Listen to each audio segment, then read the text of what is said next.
The federal government of Somalia and the United Nations have called for urgent humanitarian assistance to avert an acute food insecurity situation that could threaten millions of people across Somalia. The call was made during the launch of the post-Dar seasonal food security and nutritional assessment for Somalia. The periodic assessment is conducted twice a year by the Food Security and Nutritional Analysis Unit and the Famine Early Warning System networks, both of which are managed by the Food and Agricultural Organization FAO of the United Nations. The assessment notes that up to 1.3 million people in Somalia face acute food insecurity and require urgent humanitarian assistance. The UN Resident Coordinator and Humanitarian Coordinator for Somalia, Adam Abdul Mula, said that humanitarian needs persist despite favorable deal rains that improved the food security situation. Approximately 4.1 million people across Somalia will continue to face acute food insecurity through mid-2020, including 1.3 million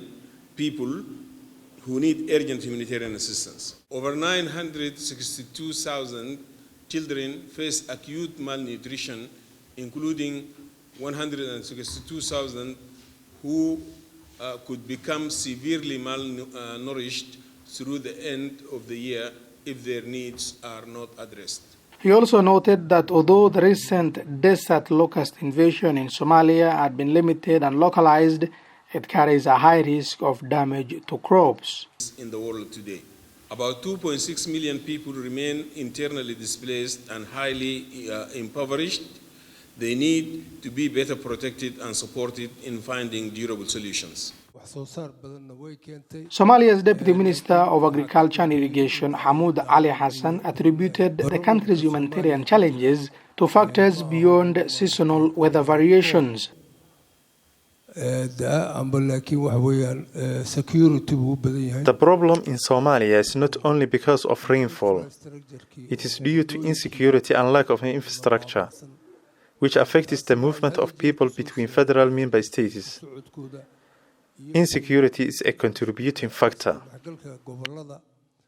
The FAO representative in Somalia, Etienne Petispa, concurred that the country has experienced multiple challenges, such as poor rains, that is the season running from April to June, compounded by the recent invasion of desert locust. If the locust does hit cropping areas or grazing areas at the worst time, the damages can be huge, up to 100% where the locust is. That doesn't mean the locust will necessarily affect all parts of the country, but we need to be prepared. So in close coordination with the Minister of Agriculture, we have a plan of action. We are appealing jointly for funding. This is not just a problem for Somalia, it's a problem for the region. So what we do in Somalia benefits to the neighboring country and vice versa.